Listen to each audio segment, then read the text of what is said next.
Hi, my name is Bill Hogan. I'm a PhD student at the University of California, San Diego. My pronouns are he, him, and today I'll be talking about fine-grained contrastive learning for relation extraction. The outline of this talk is as follows. I'll start with an overview of relation extraction, what it is and why we do it. Then I'll get into some previous works. Then we'll discuss fine-grained contrastive learning for relation extraction. We'll go over the paper's main contributions, our proposed model architecture, and review our results. And then finally, we'll wrap up with a conclusion. To get into the overview of relation extraction takes input of raw text, and it seeks to extract fact triples in the form of head, relation, and tail. So why do relation extraction? It's a key component in knowledge graph completion. It can be used to do text summarization, and it can also be helpful for developing question and answering systems. And a potentially more interesting application of relation extraction in the biomedical domain is to help with the exponential growth of scientific articles over the years. It can help extract interesting relationships between biomedical entities from large bodies of text, potentially informing medical decisions. So now to get into the previous works.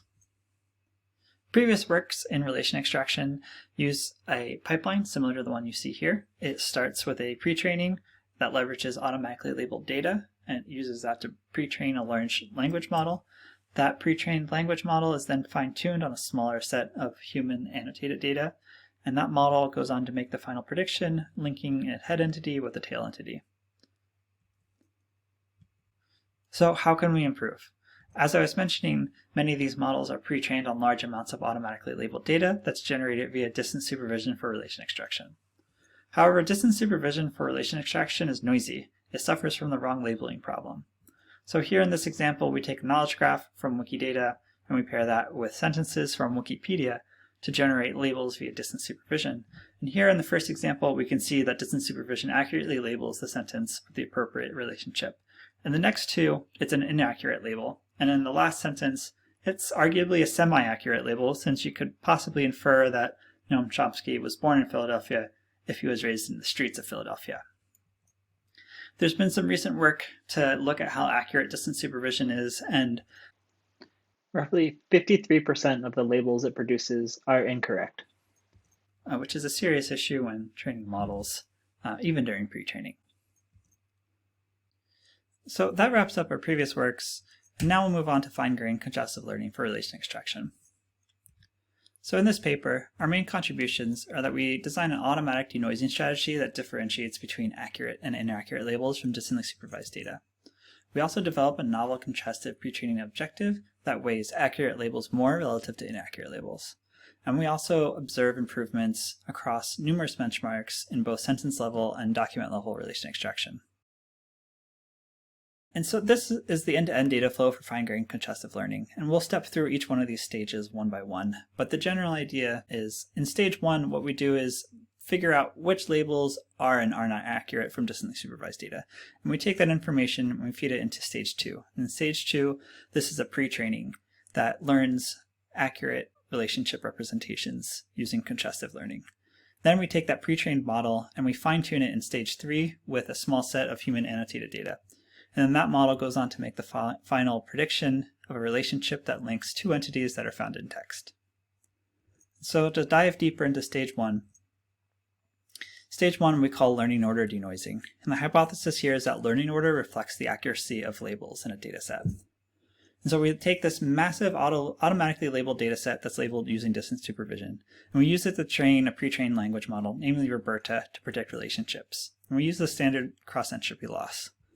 And during training, we record the order of instances learned. So any instance learned in the first epoch is grouped into set A0. Any instances that are learned in the second epoch are grouped into A1, all the way down to AK, and K being 15 epochs that we actually used for the final model. And then finally, any instance that is not learned during training is grouped into set B. So we'd like to test to see if our learning order denoising hypothesis is valid. And the idea again here is that the labels of instances learned earlier in training will be on average more accurate than the labels of instances learned later in training. And the problem here is that the training data is huge. We have 15 million instances, and doing a manual confirmation of the hypothesis would be prohibitively expensive. And so in lieu of a manual annotation effort, we designed the following experiment. We first take our learning order, where we record the order of instances learned during training, and we observe that most of the instances are learned within the first 2 epochs, followed by a long tail, and a small group of instances that are not learned at all during training. And we combine that with this estimation that up to 53% of labels are incorrect from distantly supervised data. And so what we do is create a subset of data using just the instances learned from the first epoch.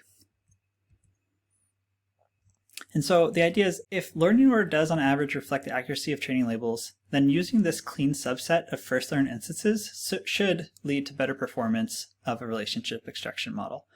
We're essentially trying to just cut out the noise from the data set. And so here we take all the instances learned in A0 from the first epoch. Again, roughly 45% of all training instances are used here. And we construct this trimmed training data subset. And then we use that subset of training data to train Roberta to predict relationships. And we compare that to Roberta trained on the complete training data. So here the complete training data would potentially be more noisy than our subset. And what we observed here, using less than half of the data, we actually end up with a higher percentage or higher F1 score on our test set of DocRed relationships. So we also conduct an informal manual analysis of label accuracy. And to do this, we randomly select 120 predictions of instances from the first 6 epochs of training in stage 1. So we take 60 correct predictions and 60 incorrect predictions, and we analyze their label accuracy. So from epochs 1 to 3, what we see from correct predictions, 93% of those instances have accurate labels. And then epochs 4 to 6, we see a drop-off in label accuracy, where label accuracy goes down to 53%. And then labels 1 through 6 of incorrect predictions, we see a label accuracy of 50%. So here, the main takeaways are that the earlier instances are on average more accurately labeled compared to later learned instances, and also that the model struggles to learn noisy instances compared to clean instances early in training. We combine that with our results from the previous slide to argue that learning order denoising is an effective strategy for denoising distantly supervised training data. So that's stage 1, and we take that information and we move to stage 2. So this is stage 2, where we use fine-grained contrastive learning.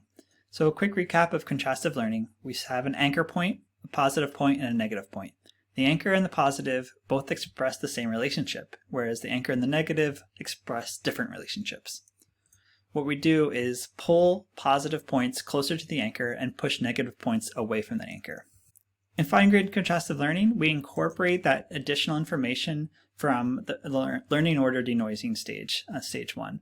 And here we see that the diameter of the anchor node corresponds to the weight applied to the anchor. So the idea here, instances that are learned earlier during that learning order denoising stage will have a more accurate label than the instances learned later in training. And what we want to do is weight those more accurate instances more in this contrastive learning function to take advantage of that more accurate label relative to the inaccurate labels learned later in training. So case 1, we want to look at an anchor that has an accurate label, so one that's learned earlier in the denoising stage. And what we do for learning is, since that anchor has a larger weight, we pull the positive instance closer to it more than the regular contrastive learning, and then similarly push the negative node further away. And in case 2, we have an inaccurate label. So this label is one that comes from an instance that's learned later in training. And here we don't have much faith in the accuracy of this label. So the changes we want to make are relatively less than the changes we make when we have an accurate label. And so that's the idea of fine-grained contrastive learning. And we do that over the 15 million instances, and we find that it actually produces pretty good relationship representations during pre-training. And then we take those pre-trained relationship representations and we fine-tune them with gold data using the standard fine-tuning methods. So just to recap quickly, what that looks like is, again, we load the Roberta model with our pre-trained weights from fine-grained contrastive learning. And we train on human annotated data sets from DocRed, TocRed, and SemiEval. So DocRed is document level relation extraction, and TocRed and SemiEval 2010 task 8 are both sentence level relation extraction tasks.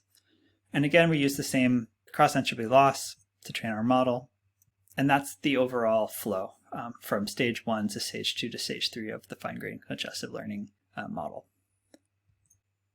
So now we'll look at our results.